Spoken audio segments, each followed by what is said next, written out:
You're listening to EchoTales audio. This is a public domain audiobook. A tale of shadowed minds and ancient horrors awaits. The Thing on the Doorstep, by H.P. Lovecraft. Part 1. It is true that I have sent 6 bullets through the head of my best friend, and yet I hope to show by this statement that I am not his murderer. At first I shall be called a madman, madder than the man I shot in his cell at the Arkham Sanitarium. Later some of my readers will weigh each statement, correlate it with the known facts, and ask themselves how I could have believed otherwise than I did after facing the evidence of that horror. That thing on the doorstep. Until then I also saw nothing but madness in the wild tales I have acted on. Even now I ask myself whether I was misled, or whether I am not mad after all.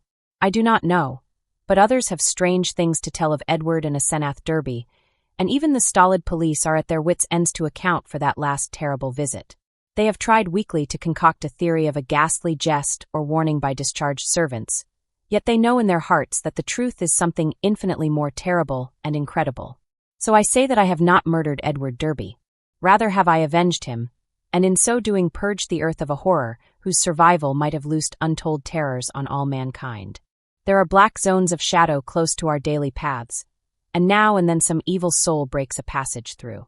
When that happens, the man who knows must strike before reckoning the consequences. I have known Edward Pickman Derby all his life. 8 years my junior, he was so precocious that we had much in common from the time he was 8 and I was 16. He was the most phenomenal child scholar I have ever known, and at 7 was writing verse of a somber, fantastic, almost morbid cast which astonished the tutors surrounding him.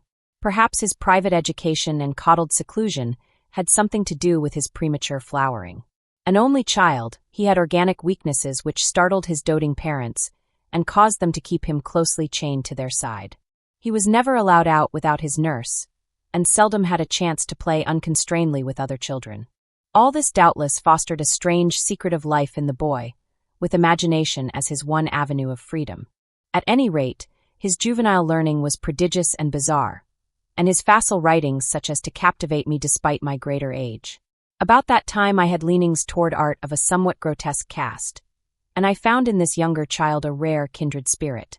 What lay behind our joint love of shadows and marvels was, no doubt, the ancient, mouldering, and subtly fearsome town in which we live, which cursed, legend-haunted Arkham, whose huddled, sagging gambrel roofs and crumbling Georgian balustrades brood out the centuries beside the darkly muttering Miskatonic. As time went by I turned to architecture, and gave up my design of illustrating a book of Edward's demoniac poems, yet our comradeship suffered no lessening. Young Derby's odd genius developed remarkably, and in his 18th year his collected nightmare lyrics made a real sensation when issued under the title Azathoth and Other Horrors. He was a close correspondent of the notorious Baudelarian poet Justin Jeffrey, who wrote The People of the Monolith and died screaming in a madhouse in 1926 after a visit to a sinister, ill-regarded village in Hungary. In self-reliance and practical affairs, however, Derby was greatly retarded because of his coddled existence. His health had improved, but his habits of childish dependence were fostered by overcareful parents, so that he never traveled alone, made independent decisions, or assumed responsibilities. It was early seen that he would not be equal to a struggle in the business or professional arena, but the family fortune was so ample that this formed no tragedy. As he grew to years of manhood, he retained a deceptive aspect of boyishness. Blond and blue-eyed, he had the fresh complexion of a child, and his attempt to raise a mustache were discernible only with difficulty. His voice was soft and light, and his unexercised life gave him a juvenile chubbiness rather than the paunchiness of premature middle age. He was of good height, and his handsome face would have made him a notable gallant had not his shyness held him to seclusion and bookishness. Derby's parents took him abroad every summer, and he was quick to seize on the surface aspects of European thought and expression. His Poe-like talents turned more and more toward the decadent, and other artistic sensitiveness and yearnings were half aroused in him. We had great discussions in those days. I had been through Harvard, had studied in a Boston architect's office, had married, and had finally returned to Arkham to practice my profession, settling in the family homestead in Saltonstall Street since my father had moved to Florida for his health. Edward used to call almost every evening, till I came to regard him as one of the household. He had a characteristic way of ringing the doorbell or sounding the knocker that grew to be a veritable code signal, so that after dinner I always listened for the familiar 3 brisk strokes followed by 2 more after a pause. Less frequently I would visit at his house, and note with envy the obscure volumes in his constantly growing library. Derby went through Miskatonic University in Arkham, since his parents would not let him board away from them. He entered at 16 and completed his course in 3 years, majoring in English and French literature, and receiving high marks in everything but mathematics and the sciences. He mingled very little with the other students, though looking enviously at the daring, or bohemian set, whose superficially smart language and meaningless ironic pose he aped, and whose dubious conduct he wished he dared adopt. What he did do was to become an almost fanatical devotee of subterranean magical lore, for which Miskatonic's library was and is famous. Always a dweller on the surface of fantasy and strangeness, he now delved deep into the actual runes and riddles left by a fabulous past for the guidance or puzzlement of posterity. He read things like the frightful Book of Iban, the von Unosprechlichen Kulten of von Junt, and the forbidden Necronomicon of the mad Arab Abdul al-Hazard, though he did not tell his parents he had seen them. Edward was 20 when my son and only child was born, and seemed pleased when I named the newcomer Edward Derby Upton after him. By the time he was 25, Edward Derby was a prodigiously learned man, and a fairly well-known poet and fantasist, though his lack of contacts and responsibilities had slowed down his literary growth by making his products derivative and overbookish. I was perhaps his closest friend, finding him an inexhaustible mine of vital theoretical topics, while he relied on me for advice in whatever matters he did not wish to refer to his parents. He remained single, more through shyness, inertia, and parental protectiveness than through inclination, and moved in society only to the slightest and most perfunctory extent. When the war came, both health and ingrained timidity kept him at home. I went to Plattsburgh for a commission but never got overseas. So the years wore on. Edward's mother died when he was 34, and for months he was incapacitated by some odd psychological malady. His father took him to Europe, however, and he managed to pull out of his trouble without visible effects. Afterward he seemed to feel a sort of grotesque exhilaration, as if of partial escape from some unseen bondage. He began to mingle in the more advanced college set despite his middle age, and was present at some extremely wild doings, on one occasion paying heavy blackmail, which he borrowed of me, to keep his presence at a certain affair from his father's notice. Some of the whispered rumors about the wild Miskatonic set were extremely singular. There was even talk of black magic and of happenings utterly beyond credibility. Part 2. Edward was 38 when he met Asenath Waite. She was, I judge, about 23 at the time, and was taking a special course in medieval metaphysics at Miskatonic. The daughter of a friend of mine had met her before, in the Hall School at Kingsport, and had been inclined to shun her because of her odd reputation. She was dark, smallish, and very good-looking except for over-protuberant eyes, but something in her expression alienated extremely sensitive people. It was, however, largely her origin and conversation which caused average folk to avoid her. She was one of the Innsmouth Waites, and dark legends have clustered for generations about crumbling, half-deserted Innsmouth and its people. There are tales of horrible bargains about the year 1850, and of a strange element, not quite human, in the ancient families of the rundown fishing port. Tales such as only old-time Yankees can devise and repeat with proper awesomeness. Asenath's case was aggravated by the fact that she was Ephraim Waite's daughter, the child of his old age by an unknown wife who always went veiled. Ephraim lived in a half-decayed mansion in Washington Street, Innsmouth, and those who had seen the place, Arkham folk, avoid going to Innsmouth whenever they can, declared that the attic windows were always boarded, and that strange sounds sometimes floated from within as evening drew on. The old man was known to have been a prodigious magical student in his day, and legend averred that he could raise or quell storms at sea according to his whim.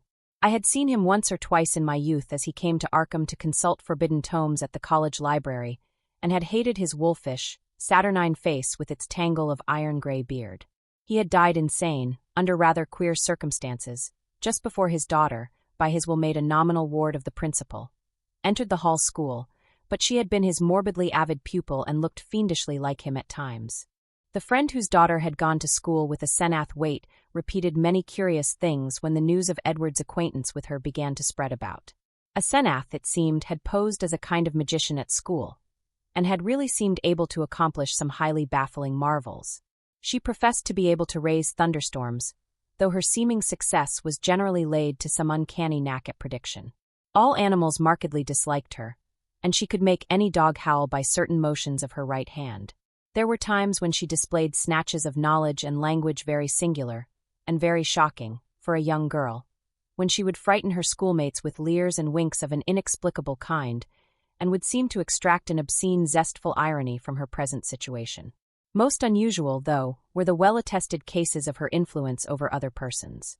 She was, beyond question, a genuine hypnotist. By gazing peculiarly at a fellow student, she would often give the latter a distinct feeling of exchanged personality, as if the subject were placed momentarily in the magician's body and able to stare half across the room at her real body, whose eyes blazed and protruded with an alien expression. Asenath often made wild claims about the nature of consciousness and about its independence of the physical frame, or at least from the life processes of the physical frame. Her crowning rage, however, was that she was not a man, since she believed a male brain had certain unique and far-reaching cosmic powers. Given a man's brain, she declared, she could not only equal but surpass her father in mastery of unknown forces. Edward met Asenath at a gathering of intelligentsia, held in one of the students' rooms, and could talk of nothing else when he came to see me the next day. He had found her full of the interests and erudition which engrossed him most, and was in addition wildly taken with her appearance. I had never seen the young woman, and recalled casual references only faintly, but I knew who she was. It seemed rather regrettable that Derby should become so upheaved about her, but I said nothing to discourage him, since infatuation thrives on opposition. He was not, he said, mentioning her to his father. In the next few weeks I heard of very little but Asenath from young Derby. Others now remarked Edward's autumnal gallantry, though they agreed that he did not look even nearly his actual age, or seem at all inappropriate as an escort for his bizarre divinity. He was only a trifle paunchy despite his indolence and self-indulgence, and his face was absolutely without lines. Asenath, on the other hand, had the premature crow's feet which come from the exercises of an intense will. About this time Edward brought the girl to call on me, and I at once saw that his interest was by no means one-sided. She eyed him continually with an almost predatory air, and I perceived that their intimacy was beyond untangling. Soon afterward I had a visit from old Mr. Derby, whom I had always admired and respected. He had heard the tales of his son's new friendship, and had wormed the whole truth out of the boy. Edward meant to marry Asenath, and had even been looking at houses in the suburbs. Knowing my usually great influence with his son, the father wondered if I could help to break the ill-advised affair off, but I regretfully expressed my doubts. This time it was not a question of Edward's weak will, but of the woman's strong will. The perennial child had transferred his dependence from the parental image to a new and stronger image, and nothing could be done about it. The wedding was performed a month later, by a justice of the peace, according to the bride's request. Mr. Derby, at my advice, offered no opposition, and he, my wife, my son, and I attended the brief ceremony, the other guests being wild young people from the college. Asenath had bought the old Crowninshield place in the country at the end of High Street, and they proposed to settle there after a short trip to Innsmouth, whence 3 servants and some books and household goods were to be brought. It was probably not so much consideration for Edward and his father as a personal wish to be near the college, its library, and its crowd of sophisticates, that made Asenath settle in Arkham instead of returning permanently home. When Edward called on me after the honeymoon, I thought he looked slightly changed. Asenath had made him get rid of the undeveloped mustache, but there was more than that. He looked soberer and more thoughtful, his habitual pout of childish rebelliousness being exchanged for a look almost of genuine sadness. I was puzzled to decide whether I liked or disliked the change. Certainly he seemed for the moment more normally adult than ever before. Perhaps the marriage was a good thing. Might not the change of dependence form a start toward actual neutralization, leading ultimately to responsible independence? He came alone, for Asenath was very busy. She had brought a vast store of books and apparatus from Innsmouth, Derby shuddered as he spoke the name, and was finishing the restoration of the Crowninshield house and grounds.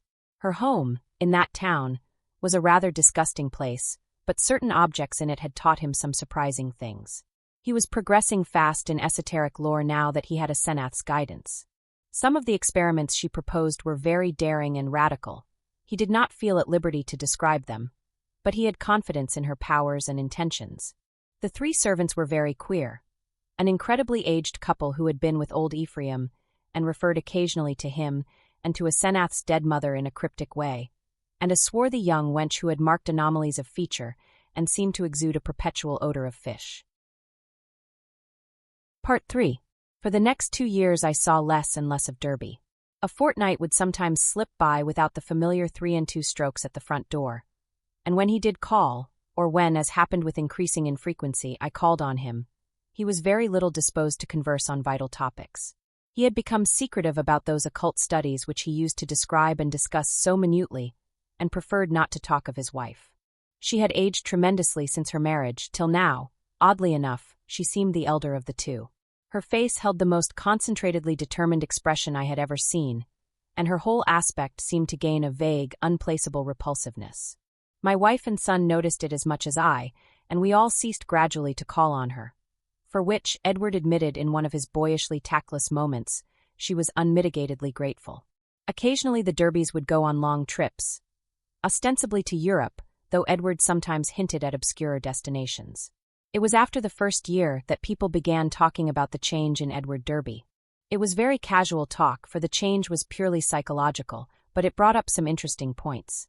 Now and then, it seemed Edward was observed to wear an expression and to do things wholly incompatible with his usual flabby nature.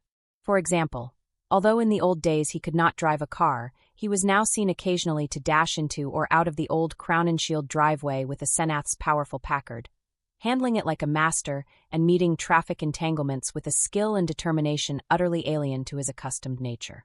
In such cases he seemed always to be just back from some trip or just starting on one. What sort of trip? No one could guess, although he mostly favored the Innsmouth road. Oddly, the metamorphosis did not seem altogether pleasing. People said he looked too much like his wife, or like old Ephraim Waite himself, in these moments, or perhaps these moments seemed unnatural because they were so rare. Sometimes, hours after starting out in this way, he would return listlessly sprawled on the rear seat of the car while an obviously hired chauffeur or mechanic drove. Also, his preponderant aspect on the streets during his decreasing round of social contacts, including, I may say, his calls on me, was the old-time indecisive one, its irresponsible childishness even more marked than in the past. While Asenath's face aged, Edward, aside from those exceptional occasions, actually relaxed into a kind of exaggerated immaturity, save when a trace of the new sadness or understanding would flash across it. It was really very puzzling. Meanwhile, the Derbys almost dropped out of the gay college circle. Not through their own disgust, we heard, but because something about their present studies shocked even the most callous of the other decadents. It was in the 3rd year of the marriage that Edward began to hint openly to me of a certain fear and dissatisfaction. He would let fall remarks about things going too far, and would talk darkly about the need of gaining his identity. At first I ignored such references, but in time I began to question him guardedly, remembering what my friend's daughter had said about Asenath's hypnotic influence over the other girls at school. The cases where students had thought they were in her body looking across the room at themselves. This questioning seemed to make him at once alarmed and grateful, and once he mumbled something about having a serious talk with me later. About this time old Mr. Derby died, for which I was afterward very thankful. Edward was badly upset, though by no means disorganized. He had seen astonishingly little of his parent since his marriage, for Asenath had concentrated in herself all his vital sense of family linkage. Some called him callous in his loss, especially since those jaunty and confident moods in the car began to increase. He now wished to move back into the old family mansion, but Asenath insisted on staying in the Crown and Shield house to which she had become well adjusted. Not long afterward my wife heard a curious thing from a friend, one of the few who had not dropped the Derbys. She had been out to the end of High Street to call on the couple, and had seen a car shoot briskly out of the drive with Edward's oddly confident and almost sneering face above the wheel. Ringing the bell, she had been told by the repulsive wench that Asenath was also out, but had chanced to look at the house in leaving. There, at one of Edward's library windows, she had glimpsed a hastily withdrawn face. A face whose expression of pain, defeat, and wistful hopelessness was poignant beyond description. It was, incredibly enough in view of its usual domineering cast, Asenath's. Yet the caller had vowed that in that instant the sad, muddled eyes of poor Edward were gazing out from it. Edward's calls now grew a trifle more frequent, and his hints occasionally became concrete. What he said was not to be believed, even in centuried and legend-haunted Arkham. But he threw out his dark lore with a sincerity and convincingness which made one fear for his sanity. He talked about terrible meetings in lonely places, of cyclopean ruins in the heart of the Maine woods beneath which vast staircases led down to abysses of night secrets, of complex angles that led through invisible walls to other regions of space and time, and of hideous exchanges of personality that permitted explorations in remote and forbidden places, on other worlds and in different space-time continua. He would now and then back up certain crazy hints by exhibiting objects which utterly nonplussed me, elusively colored and bafflingly textured objects like nothing ever heard of on Earth, whose insane curves and surfaces answered no conceivable purpose and followed no conceivable geometry. These things, he said, came from outside, and his wife knew how to get them. Sometimes, but always in frightened and ambiguous whisper, he would suggest things about old Ephraim Waite, whom he had seen occasionally at the college library in the old days. These adumbrations were never specific, but seemed to revolve around some especially horrible doubt as to whether the old wizard were really dead, in a spiritual as well as corporeal sense. At times Derby would halt abruptly in his revelations, and I wondered whether a Senath could possibly have divined his speech at a distance and cut him off through some unknown sort of telepathic mesmerism, some power of the kind she had displayed at school. Certainly, she suspected that he told me things, for as the weeks passed she tried to stop his visits with words and glances of a most inexplicable potency. Only with difficulty could he get to see me, for although he would pretend to be going somewhere else, some invisible force would generally clog his motions or make him forget his destination for the time being. His visits usually came when a Senath was away in her own body, as he once oddly put it. She always found out later. The servants watched his goings and coming, but evidently she thought it inexpedient to do anything drastic. Part 4. Derby had been married more than 3 years on that August day when I got that telegram from Maine. I had not seen him for 2 months, but had heard he was away on business. A Senath was supposed to be with him, though watchful gossip declared there was someone upstairs in the house behind the doubly curtained windows. They had watched the purchases made by the servants. And now the town marshal of Chisuncook had wired of the draggled madman who stumbled out of the woods with delirious ravings and screamed to me for protection. It was Edward, and he had been just able to recall his own name and address. Chisuncook is close to the wildest, deepest, and least explored forest belt in Maine, and it took a whole day of feverish jolting through fantastic and forbidding scenery to get there in a car. I found Derby in a cell at the town farm, vacillating between frenzy and apathy. He knew me at once, and began pouring out a meaningless, half-incoherent torrent of words in my direction. Dan, for God's sake! The pit of the Shoggoths. Down the 6,000 steps. The abomination of abominations. I never would let her take me, and then I found myself there. Aye! Shubnigurath. The shape rose up from the altar, and there were 500 that howled. The hooded thing bleated Camug. Camug! That was old Ephraim's secret name in the coven. I was there where she promised she wouldn't take me.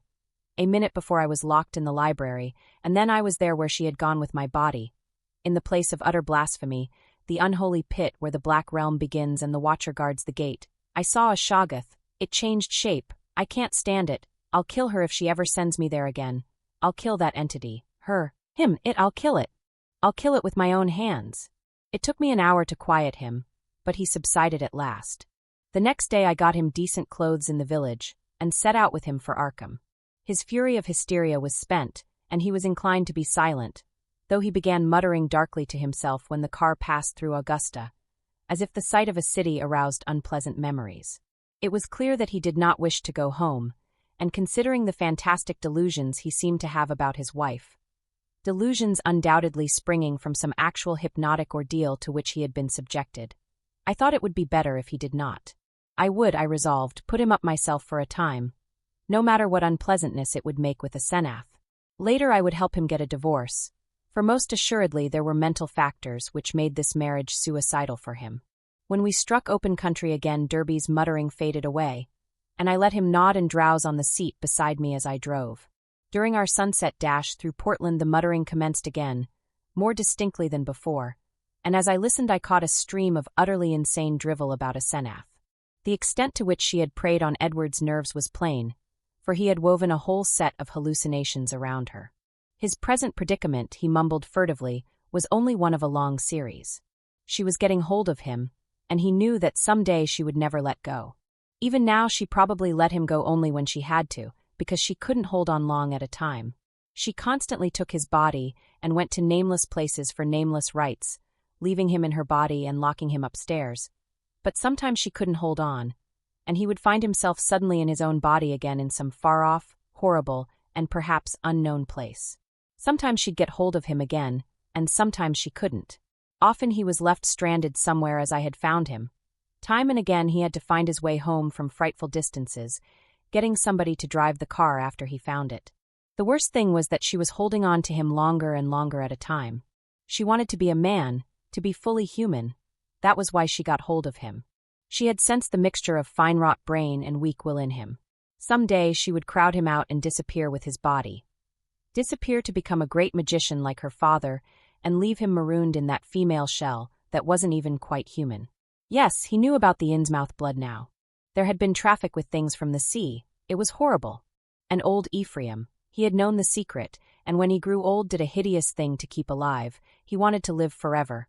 A Senath would succeed. One successful demonstration had taken place already. As Derby muttered on, I turned to look at him closely, verifying the impression of change which an earlier scrutiny had given me. Paradoxically, he seemed in better shape than usual. Harder, more normally developed, and without the trace of sickly flabbiness caused by his indolent habits. It was as if he had been really active and properly exercised for the first time in his coddled life, and I judged that a Senath's force must have pushed him into unwanted channels of motion and alertness. But just now his mind was in a pitiable state, for he was mumbling wild extravagances about his wife, about black magic, about old Ephraim, and about some revelation which would convince even me. He repeated names which I recognized from bygone browsings in forbidden volumes, and at times made me shudder with a certain thread of mythological consistency, or convincing coherence, which ran through his maundering. Again and again he would pause, as if to gather courage for some final and terrible disclosure. Dan, don't you remember him? Wild eyes and the unkempt beard that never turned white? He glared at me once, and I never forgot it. Now she glares that way. And I know why. He found it in the Necronomicon, the formula. I don't dare tell you the page yet, but when I do you can read and understand. Then you will know what has engulfed me. On, body to body to body, he means never to die. The life glow. He knows how to break the link. It can flicker on a while even when the body is dead. I'll give you hints and maybe you'll guess.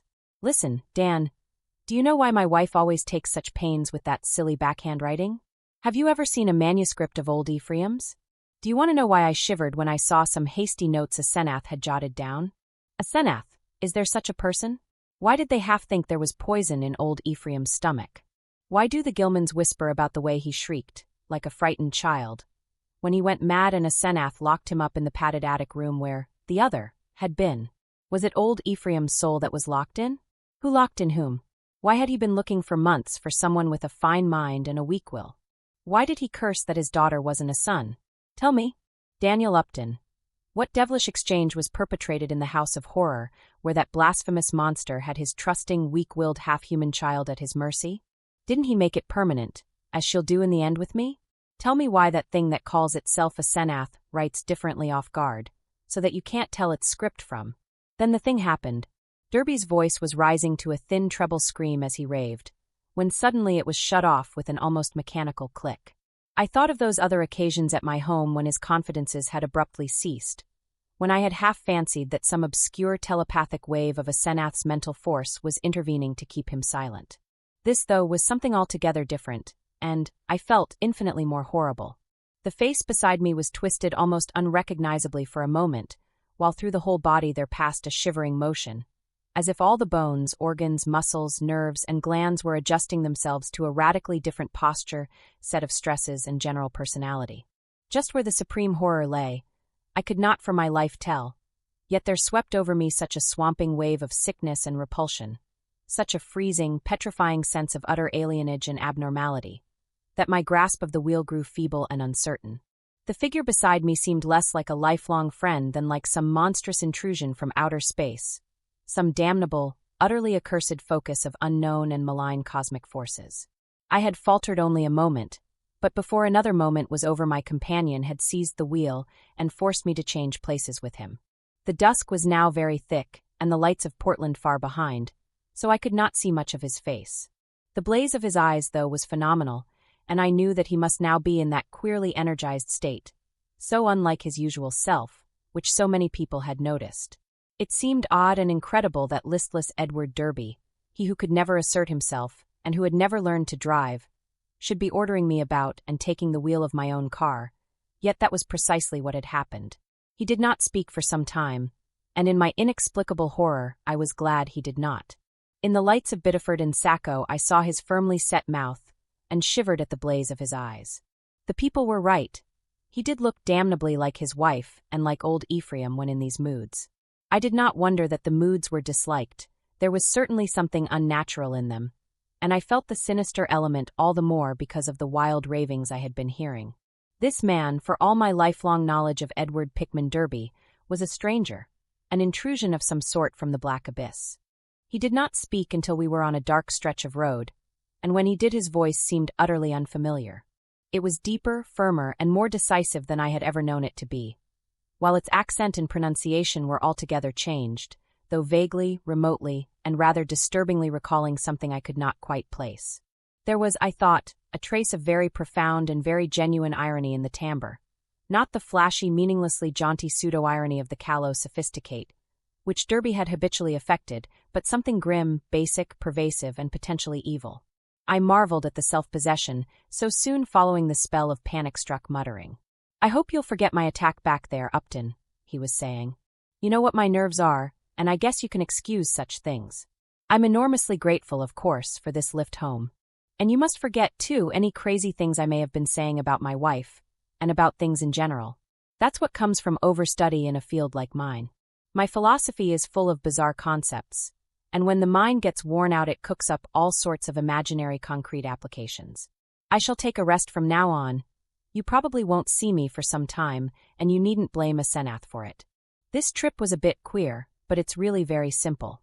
There are certain Indian relics in the Northwood, standing stones, and all that, which mean a good deal in folklore, and a Senath and I are following that stuff up. It was a hard search, so I seem to have gone off my head. I must send somebody for the car when I get home. A month's relaxation will put me on my feet. I do not recall just what my own part of the conversation was, for the baffling alienage of my seatmate filled all my consciousness. With every moment my feeling of elusive cosmic horror increased, till at length I was in a virtual delirium of longing for the end of the drive. Derby did not offer to relinquish the wheel, and I was glad of the speed with which Portsmouth and Newburyport flashed by. At the junction where the main highway runs inland and avoids Innsmouth, I was half afraid my driver would take the bleak shore road that goes through that damnable place. He did not, however, but darted rapidly past Rowley and Ipswich toward our destination. We reached Arkham before midnight, and found the lights still on at the old Crown and Shield house. Derby left the car with a hasty repetition of his thanks, and I drove home alone with a curious feeling of relief. It had been a terrible drive, all the more terrible because I could not quite tell why, and I did not regret Derby's forecast of a long absence from my company. The next 2 months were full of rumors. People spoke of seeing Derby more and more in his new energized state, and a Senath was scarcely ever into her callers. I had only one visit from Edward, when he called briefly in a Senath's car, duly reclaimed from wherever he had left it in Maine, to get some books he had lent me. He was in his new state, and paused only long enough for some evasively polite remarks. It was plain that he had nothing to discuss with me when in this condition, and I noticed that he did not even trouble to give the old 3-2 signal when ringing the doorbell. As on that evening in the car, I felt a faint, infinitely deep horror which I could not explain, so that his swift departure was a prodigious relief. In mid-September Derby was away for a week, and some of the decadent college set talked knowingly of the matter, hinting at a meeting with a notorious cult leader, lately expelled from England, who had established headquarters in New York. For my part, one could not get that strange ride from Maine out of my head. The transformation I had witnessed had effected. He did not speak until we were on a dark stretch of road, and when he did his voice seemed utterly unfamiliar. It was deeper, firmer, and more decisive than I had ever known it to be, while its accent and pronunciation were altogether changed, though vaguely, remotely, and rather disturbingly recalling something I could not quite place.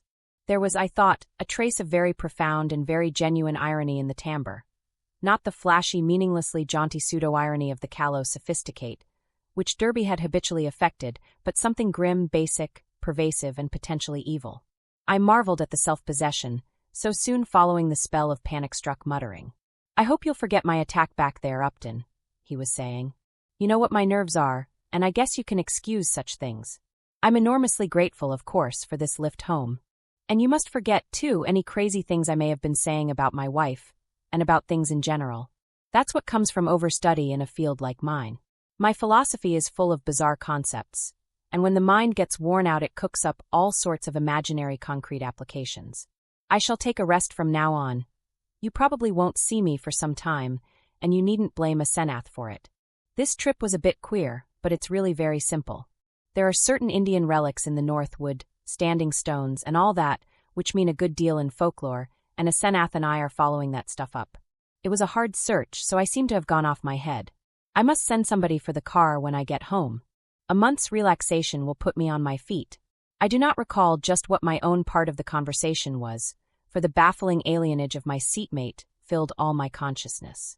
With every moment my feeling of elusive cosmic horror increased, till at length I was in a virtual delirium of longing for the end of the drive. Derby did not offer to relinquish the wheel, and I was glad of the speed with which Portsmouth and Newburyport flashed by. At the junction where the main highway runs inland and avoids Innsmouth, I was half afraid my driver would take the bleak shore road that goes through that damnable place. He did not, however, but darted rapidly past Rowley and Ipswich toward our destination. We reached Arkham before midnight, and found the lights still on at the old Crowninshield house. Derby left the car with a hasty repetition of his thanks, and I drove home alone with a curious feeling of relief. It had been a terrible drive, all the more terrible because I could not quite tell why, and I did not regret Derby's forecast of a long absence from my company. The next 2 months were full of rumors. People spoke of seeing Derby more and more in his new energized state, and a Senath was scarcely ever into her callers. I had only one visit from Edward, when he called briefly in a Senath's car, duly reclaimed from wherever he had left it in Maine, to get some books he had lent me. He was in his new state, and paused only long enough for some evasively polite remarks. It was plain that he had nothing to discuss with me when in this condition, and I noticed that he did not even trouble to give the old 3 and 2 signal when ringing the doorbell. As on that evening in the car, I felt a faint, infinitely deep horror which I could not explain, so that his swift departure was a prodigious relief. In mid-September Derby was away for a week, and some of the decadent college set talked knowingly of the matter, hinting at a meeting with a notorious cult leader, lately expelled from England, who had established headquarters in New York. For my part, one could not get that strange ride from Maine out of my head. The transformation I had witnessed had affected me profoundly, and I caught myself again and again trying to account for the thing, and for the extreme horror it had inspired in me. But the oddest rumors were those about the sobbing in the old Crowninshield house. The voice seemed to be a woman's, and some of the younger people thought it sounded like a Senath's. It was heard only at rare intervals, and would sometimes be choked off as if by force. There was talk of an investigation, but this was dispelled one day when a Senath appeared in the streets and chatted in a sprightly way with a large number of acquaintances, apologizing for her recent absence and speaking incidentally about the nervous breakdown and hysteria of a guest from Boston. The guest was never seen, but a Senath's appearance left nothing to be said. And then someone complicated matters by whispering that the sobs had once or twice been in a man's voice. One evening in mid-October, I heard the familiar 3 and 2 ring at the front door. Answering it myself, I found Edward on the steps, and saw in a moment that his personality was the old one which I had not encountered since the day of his ravings on that terrible ride from Chisuncook. His face was twitching with a mixture of odd emotions in which fear and triumph seemed to share dominion, and he looked furtively over his shoulder as I closed the door behind him. Following me clumsily to the study, he asked for some whiskey to steady his nerves. I forbore to question him, but waited till he felt like beginning whatever he wanted to say. At length he ventured some information in a choking voice. "A Senath has gone, Dan. We had a long talk last night while the servants were out, and I made her promise to stop preying on me. Of course I had certain occult defenses I never told you about. She had to give in, but got frightfully angry. Just packed up and started for New York. Walked right out to catch the 8:20 into Boston. I suppose people will talk, but I can't help that. You needn't mention that there was any trouble. Just say she's gone on a long research trip. She's probably going to stay with one of her horrible groups of devotees. I hope she'll go west and get a divorce. Anyhow, I've made her promise to keep away and let me alone. It was horrible, Dan. She was stealing my body, crowding me out, making a prisoner of me. I lay low and pretended to let her do it, but I had to be on the watch. I could plan if I was careful, for she can't read my mind literally or in detail. All she could read of my planning was a sort of general mood of rebellion, and she always thought I was helpless. Never thought I could get the best of her, but I had a spell or two that worked. Derby looked over his shoulder and took some more whiskey. I paid off those damned servants this morning when they got back. They were ugly about it and asked questions, but they went. They're her kin, Innsmouth people, and were hand in glove with her. I hope they'll let me alone. I didn't like the way they laughed when they walked away. I must get as many of Dad's old servants again as I can. I'll move back home now.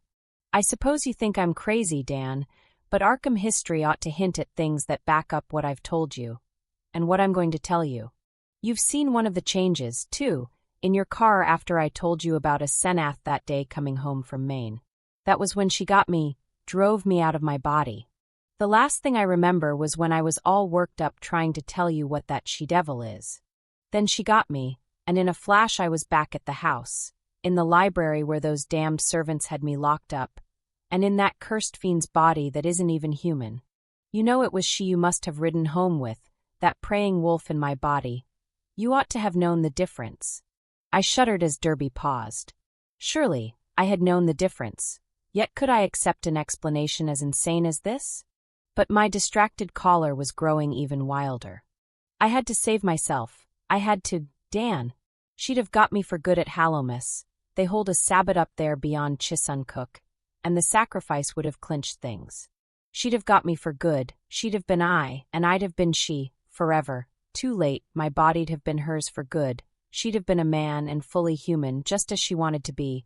I suppose she'd have put me out of the way, killed her own ex-body with me in it, damn her, just as she did before, just as she did or it did before. Edward's face was now atrociously distorted, and he bent it uncomfortably close to mine as his voice fell to a whisper. You must know what I hinted in the car, that she isn't a Senath at all, but really old Ephraim himself. I suspected it 1.5 years ago, and I know it now. Her handwriting shows it when she goes off guard. Sometimes she jots down a note in writing that's just like her father's manuscripts, stroke for stroke, and sometimes she says things that nobody but an old man like Ephraim could say. He changed forms with her when he felt death coming. She was the only one he could find with the right kind of brain and a weak enough will. He got her body permanently, just as she almost got mine, and then poisoned the old body he'd put her into. Haven't you seen old Ephraim's soul glaring out of that she-devil's eyes dozens of times? And out of mine when she has control of my body. The whisperer was panting and paused for breath. I said nothing, and when he resumed his voice was nearer normal. This, I reflected, was a case for the asylum, but I would not be the one to send him there. Perhaps time and freedom from a Senath would do its work. I could see that he would never wish to dabble in morbid occultism again. I'll tell you more later. I must have a long rest now.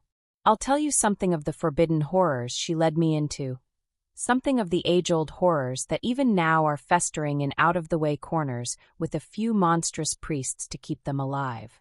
Some people know things about the universe that nobody ought to know, and can do things that nobody ought to be able to do. I've been in it up to my neck, but that's the end.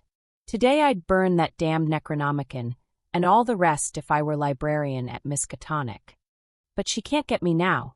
I must get out of that accursed house as soon as I can, and settle down at home. You'll help me, I know, if I need help. Those devilish servants, you know, and if people should get too inquisitive about a Senath. You see, I can't give them her address.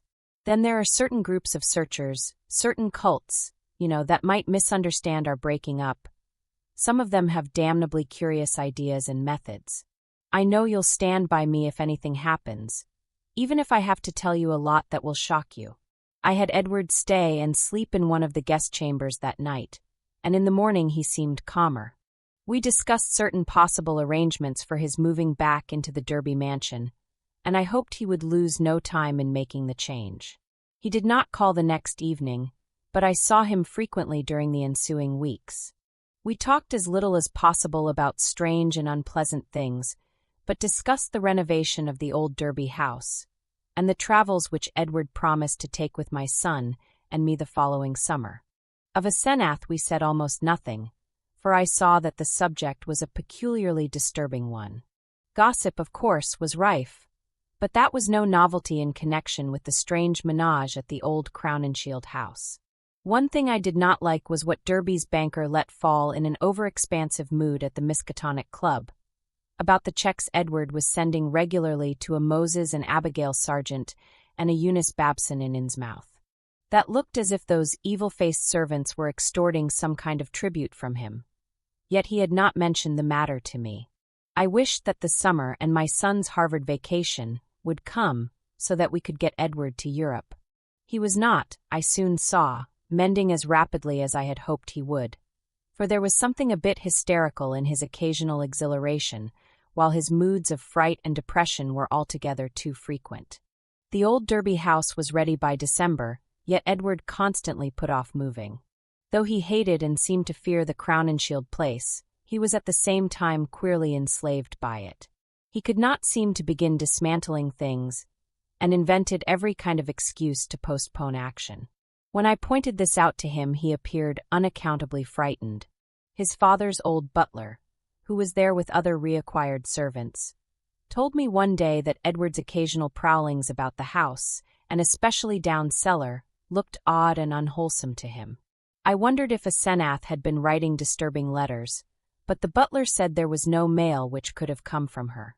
It was about Christmas that Derby broke down one evening while calling on me. I was steering the conversation toward next summer's travels when he suddenly shrieked and leaped up from his chair with a look of shocking, uncontrollable fright, a cosmic panic and loathing such as only the nether gulfs of nightmare could bring to any sane mind. My brain! My brain! God Dan, it's tugging from beyond, knocking, clawing, that she-devil, even now, Ephraim, Camug. The pit of the Shoggoths, aye. Shub-Niggurath, the goat with 1,000 young. The flame, beyond body, beyond life, in the earth. Oh, God! I pulled him back to his chair and poured some wine down his throat as his frenzy sank to a dull apathy. He did not resist, but kept his lips moving as if talking to himself. Presently I realized that he was trying to talk to me, and bent my ear to his mouth to catch the feeble words. Again, she's trying. I might have known. Nothing can stop that force. Not distance nor magic nor death. It comes and comes, mostly in the night. I can't leave. It's horrible. Oh, God, Dan, if you only knew as I do just how horrible it is. When he had slumped down into a stupor, I propped him with pillows and let normal sleep overtake him. I did not call a doctor, for I knew what would be said of his sanity, and wished to give nature a chance if I possibly could. He waked at midnight, and I put him to bed upstairs, but he was gone by morning. He had let himself quietly out of the house, and his butler, when called on the wire, said he was at home pacing about the library. Edward went to pieces rapidly after that.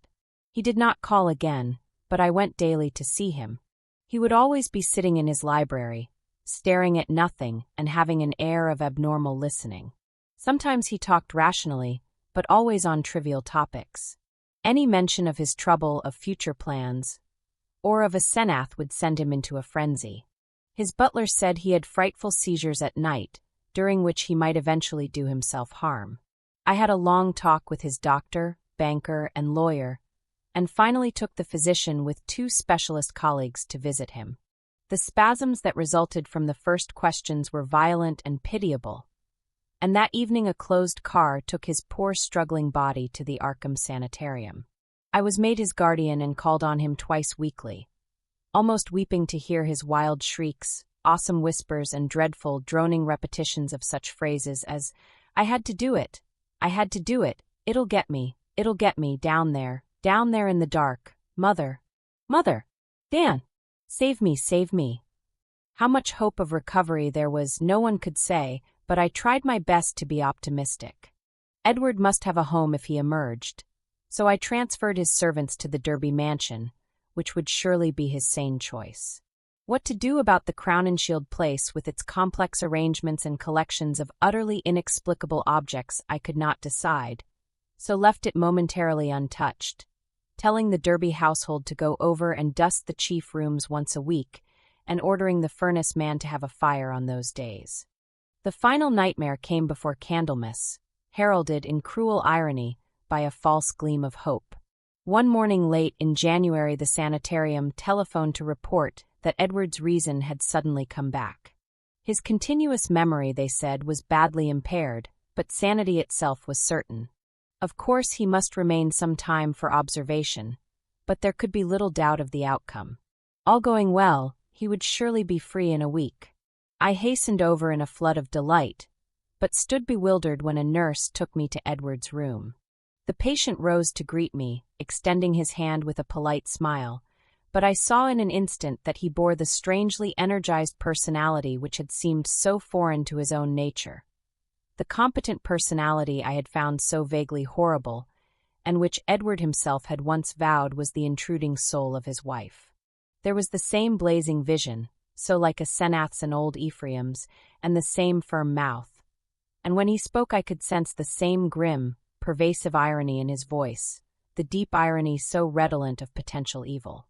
This was the person who had driven my car through the night 5 months before.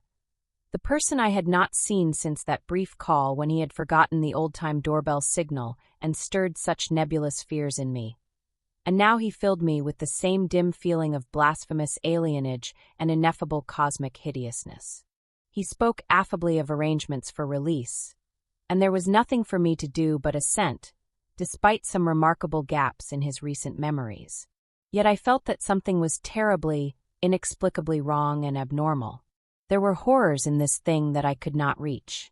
This was a sane person, but was it indeed the Edward Derby I had known? If not, who or what was it, and where was Edward? Ought it to be free or confined, or ought it to be extirpated from the face of the earth? There was a hint of the abysmally sardonic in everything the creature said. The Asenath-like eyes lent a special and baffling mockery to certain words about the early liberty earned by an especially close confinement. I must have behaved very awkwardly, and was glad to beat a retreat. All that day and the next I racked my brain over the problem. What had happened? What sort of mind looked out through those alien eyes in Edward's face? I could think of nothing but this dimly terrible enigma, and gave up all efforts to perform my usual work. The second morning the hospital called up to say that the recovered patient was unchanged, and by evening I was close to a nervous collapse. A state I admit, though others will vow it colored my subsequent vision. I have nothing to say on this point except that no madness of mine could account for all the evidence. Part 5. It was in the night, after that second evening, that stark, utter horror burst over me and weighted my spirit with a black, clutching panic from which it can never shake free. It began with a telephone call just before midnight. I was the only one up, and sleepily took down the receiver in the library. No one seemed to be on the wire, and I was about to hang up and go to bed when my ear caught a very faint suspicion of sound at the other end. Was someone trying under great difficulties to talk? As I listened I thought I heard a sort of half-liquid bubbling noise. Glub, glub, glub, which had an odd suggestion of inarticulate, unintelligible word and syllable divisions. I called, "Who is it?" But the only answer was glub, glub, glub, glub. I could only assume that the noise was mechanical, but fancying that it might be a case of a broken instrument able to receive but not to send, I added, "I can't hear you. Better hang up and try information." Immediately I heard the receiver go on the hook at the other end. This, I say, was just about midnight. When the call was traced afterward it was found to come from the old Crown and Shield house, though it was fully half a week from the housemaid's day to be there. I shall only hint what was found at that house: the upheaval in a remote cellar storeroom, the tracks, the dirt, the hastily rifled wardrobe, the baffling marks on the telephone, the clumsily used stationery, and the detestable stench lingering over everything. The police, poor fools, have their smug little theories and are still searching for those sinister discharged servants, who have dropped out of sight amidst the present furor. They speak of a ghoulish revenge for things that were done, and say I was included because I was Edward's best friend and advisor. Idiots! Do they fancy those brutish clowns could have forged that handwriting? Do they fancy they could have brought what later came? Are they blind to the changes in that body that was Edward's? As for me, I now believe all that Edward Derby ever told me. There are horrors beyond life's edge that we do not suspect, and once in a while man's evil prying calls them just within our range. Ephraim, a Senath, that devil called them in, and they engulfed Edward as they are engulfing me. Can I be sure that I am safe? Those powers survive the life of the physical form. The next day, in the afternoon, when I pulled out of my prostration and was able to walk and talk coherently, I went to the madhouse and shot him dead for Edward's and the world's sake. But can I be sure till he is cremated? They are keeping the body for some silly autopsies by different doctors. But I say he must be cremated. He must be cremated. He who was not Edward Derby when I shot him. I shall go mad if he is not, for I may be the next. But my will is not weak, and I shall not let it be undermined by the terrors I know are seething around it. One life, Ephraim, a Senath, and Edward, who now? I will not be driven out of my body. I will not change souls with that bullet-ridden lich in the madhouse. But let me try to tell coherently of that final horror. I will not speak of what the police persistently ignored. The tales of that dwarfed, grotesque, malodorous thing met by at least 3 wayfarers in High Street just before 2 o'clock, and the nature of the single footprints in certain places. I will say only that just about 2 the doorbell and knocker waked me, doorbell and knocker both, applied alternately and uncertainly in a kind of weak desperation, and each trying to keep Edward's old signal of 3 and 2 strokes. Roused from sound sleep, my mind leaped into a turmoil. Derby at the door, and remembering the old code. That new personality had not remembered it. Was Edward suddenly back in his rightful state? Why was he here in such evident stress and haste? Had he been released ahead of time, or had he escaped? Perhaps, I thought as I flung on a robe and bounded downstairs, his return to his own self had brought raving and violence, revoking his discharge and driving him to a desperate dash for freedom. Whatever had happened, he was good old Edward again, and I would help him. When I opened the door into the elm-arched blackness, a gust of insufferably fetid wind almost flung me prostrate. I choked in nausea, and for a second scarcely saw the dwarfed, humped figure on the steps. The summons had been Edward's, but who was this foul, stunted parody? Where had Edward had time to go? His ring had sounded only a second before the door opened. The caller had on one of Edward's overcoats, its bottom almost touching the ground, and its sleeves rolled back yet still covering the hands. On the head was a slouch hat pulled low, while a black silk muffler concealed the face. As I stepped unsteadily forward, the figure made a semi-liquid sound like that I had heard over the telephone. Glub, glub, and thrust at me a large, closely written paper impaled on the end of a long pencil. Still reeling from the morbid and unaccountable fader, I seized the paper and tried to read it in the light from the doorway. Beyond question, it was in Edward's script. But why had he written when he was close enough to ring? And why was the script so awkward, coarse, and shaky? I could make out nothing in the dim half-light, so edged back into the hall, the dwarf figure clumping mechanically after, but pausing on the inner door's threshold. The odor of this singular messenger was really appalling, and I hoped, not in vain, thank God, that my wife would not wake and confront it. Then, as I read the paper, I felt my knees give under me and my vision go black. I was lying on the floor when I came to, that accursed sheet still clutched in my fear-rigid hand. This is what it said. Dan, go to the sanitarium and kill it. Exterminate it. It isn't Edward Derby anymore. She got me, it's a Senath, and she has been dead 3 months and a half. I lied when I said she had gone away. I killed her. I had to. It was sudden, but we were alone and I was in my right body. I saw a candlestick and smashed her head in. She would have got me for good at Hallowmas. I buried her in the farther cellar storeroom under some old boxes and cleaned up all the traces. The servants suspected next morning, but they have such secrets that they dare not tell the police. I sent them off, but God knows what they, and others of the cult will do. I thought for a while I was all right, and then I felt the tugging at my brain. I knew what it was. I ought to have remembered. A soul like hers, or Ephraim's, is half detached and keeps right on after death as long as the body lasts. She was getting me, making me change bodies with her, seizing my body and putting me in that corpse of hers buried in the cellar. I knew what was coming. That's why I snapped and had to go to the asylum. Then it came. I found myself choked in the dark, in a Senath's rotting carcass down there in the cellar under the boxes where I put it. And I knew she must be in my body at the sanitarium. Permanently, for it was after Hallowmas, and the sacrifice would work even without her being there, sane, and ready for release as a menace to the world. I was desperate, and in spite of everything I clawed my way out. I'm too far gone to talk. I couldn't manage to telephone, but I can still write. I'll get fixed up somehow and bring this last word and warning. Kill that fiend if you value the peace and comfort of the world. See that it is cremated. If you don't, it will live on, body to body forever, and I can't tell you what it will do. Keep clear of black magic, Dan, it's the devil's business. Goodbye, you've been a great friend. Tell the police whatever they'll believe, and I'm damnably sorry to drag all this on you. I'll be at peace before long. This thing won't hold together much more.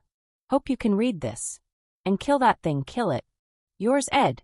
It was only afterward that I read the last half of this paper, for I had fainted at the end of the third paragraph. I fainted again when I saw and smelled what cluttered up the threshold where the warm air had struck it. The messenger would not move or have consciousness any more. The butler, tougher fibered than I, did not faint at what met him in the hall in the morning. Instead, he telephoned the police. When they came, I had been taken upstairs to bed, but the other mass lay where it had collapsed in the night. The men put handkerchiefs to their noses. What they finally found inside Edward's oddly assorted clothes was mostly liquescent horror. There were bones, too, and a crushed-in skull. Some dental work positively identified the skull as a Senath's. Thanks for listening to EchoTales Audio. If you enjoyed this tale of fear and mystery, please subscribe our channel for more such thriller audiobooks.